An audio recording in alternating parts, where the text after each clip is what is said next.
Olá pessoal, tudo bem? Então estamos aqui na estação Manejo de Cultivares, né, em função do grupo de maturação e a época de plantio. E essa estação ela foi pensada objetivando, né, o melhor posicionamento de cultivares para obter a melhor estabilidade produtiva, né? E primeiramente o que a gente precisa pensar, né, que a nossa região e o Brasil como um todo é bastante afetado pela questão de fenômenos climáticos, né? O El Niño e a Laninha. O El Niño, ele acaba gerando mais chuvas, né? A gente chama de um ano normal, né? Que acaba tendo chuvas constantes, né? E bem distribuídas durante todo o período do verão da safra.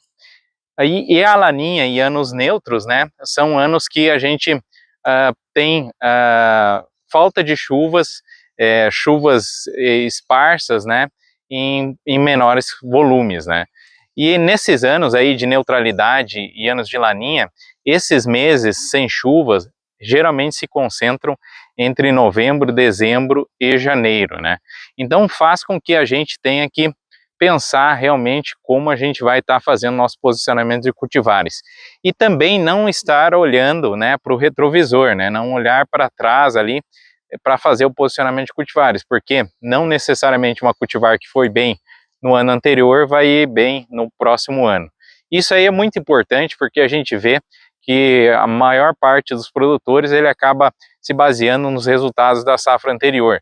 E se a gente pegar a nossa safra anterior, né, foi uma safra de estiagem, né, e onde cultivares de grupo de maturação mais longos se deram melhor. E este ano, né, já está ocorrendo um pouco diferente. Então, em função disso, a gente tem que sempre estar pensando, né, qual cultivar, como eu faço o meu posicionamento, né, diante do período de plantio que se inicia aí a partir de outubro.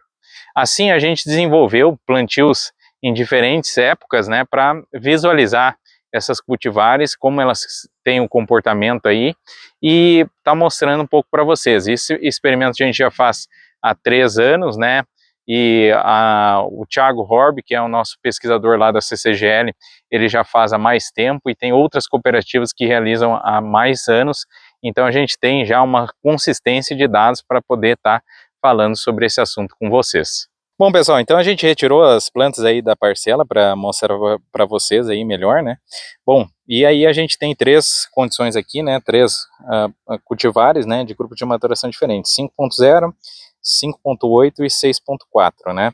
E diferentes datas de plantio, né? Então a primeira data ali, as primeiras plantas são dia 26 de outubro, a segunda é dia 6 de novembro e a terceira é dia 6 de dezembro. Bom, e aí, pessoal, a gente comentou ali, né, das cultivares de grupo de maturação um pouco mais longo, né, que foram nos beneficiaram aí nos anos de estiagem, né, com melhor estabilidade. E esse ano aí que chove um pouco mais, a gente vê que elas têm um comportamento já diferente, né, acabam crescendo bastante, né, no plantio mais cedo.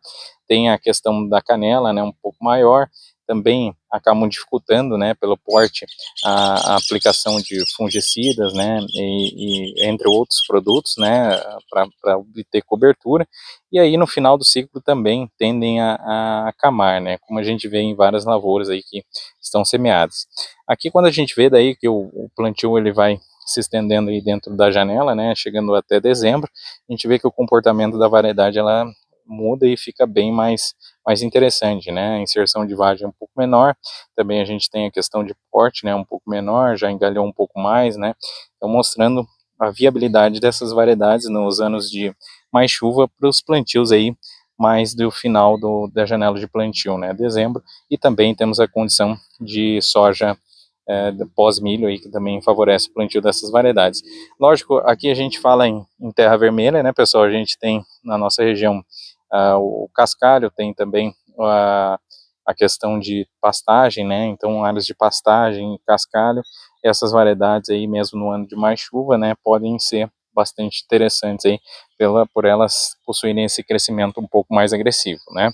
Bom, e aí nós temos, já vamos passar aqui para grupo de maturação mais curto aqui, né, 5.0, né, essas variedades elas possuem um comportamento bom na nossa região, especialmente plantadas em novembro, né, onde a questão genética, né, ela fala mais alto e acaba o potencial produtivo dessas cultivares aí, elas acabam aparecendo, né? Então, dentro dos anos que a gente vem estudando esse comportamento e também analisando resultados aí que a gente vem obtendo, as variedades desse grupo de maturação em anos mais chuvosos, né, elas são bem interessantes nesse plantio de novembro, né, onde ela vai pegar uma condição de definição de potencial produtivo, né, a condição a época reprodutiva dela, uma fase onde ela vai ter uma boa luminosidade aí vai poder expressar esse potencial, né.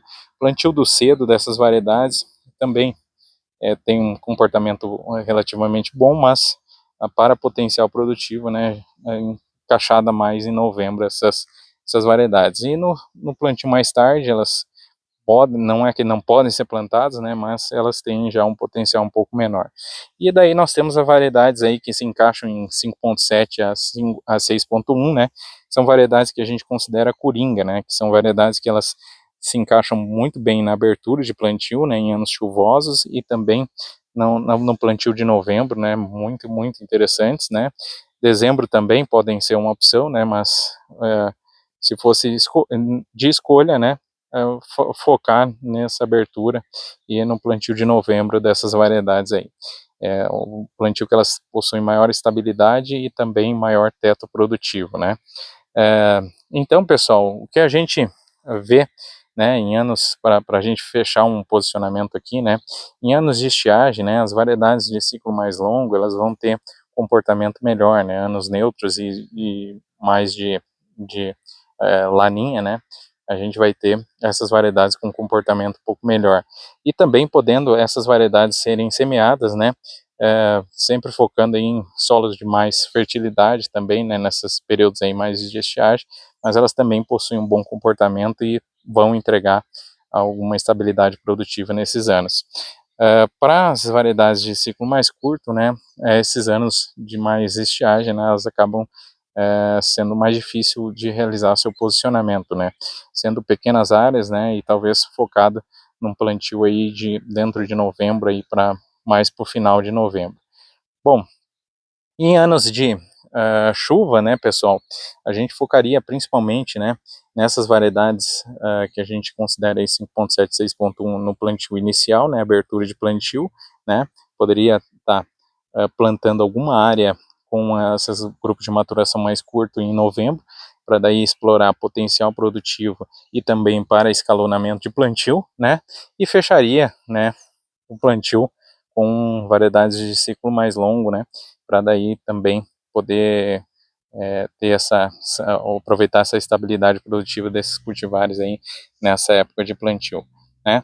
Então a gente acha bastante indispensável, né, nós focarmos aí principalmente nessas variedades aqui que estão em 5.7, 6.1 para a maior parte da área, né, variedades mais curtas com um pedaço um pouco menor, né, e sempre focando em áreas de maior fertilidade, né, e essas variedades aqui como uma opção, né, para anos de estiagem, anos neutros, né, e também para fechamento de plantio e no plantio pós-soja, né. Outro ponto que a gente tem que cuidar, né, pessoal, que a gente não comentou, é a questão de doenças, né, então nós temos variedades aí que são sensíveis à macrofomina e algumas são sensíveis à fitófora e outras são sensíveis a ambas, né. Então a gente tem que pensar sempre no posicionamento de variedades, se a minha variedade é sensível a alguma dessas doenças. E aí para abertura de plantio, eu nunca posso iniciar com uma variedade que ela tem uma sensibilidade à fitófora, por exemplo, porque eu vou ter um solo frio, mais encharcado, com grande chance então de eu ter o tombamento ali por fitófora. E também variedades de ciclo que sofrem mais com macrofomina, né, eu não posso também semear elas mais tarde, porque elas acabam sofrendo lá no final do ciclo com o período de final de março ali, que a gente, fevereiro, março, que a gente tem geralmente algum período de mais seco, né, e esse sol ali acaba favorecendo a infecção aí da macrofomina e acaba matando a planta, né, prematuramente. Então isso aí acontece bastante na nossa região, então nós temos que cuidar, né, as variedades com relação a essa sensibilidade. E aí, fazendo esse jogo do grupo de maturação, pensando em doenças, aí com certeza a gente vai conseguir obter melhores produtividades. É isso aí, pessoal. Acredito que estamos todos um pouco mais preparados para buscar a maior estabilidade produtiva em nossas lavouras. Se você ficou com alguma dúvida, algum questionamento, não deixe de entrar em contato com a sua unidade de atendimento. Se não, entre em contato conosco e estaremos prontos para atendê-lo. Um grande abraço e até a próxima.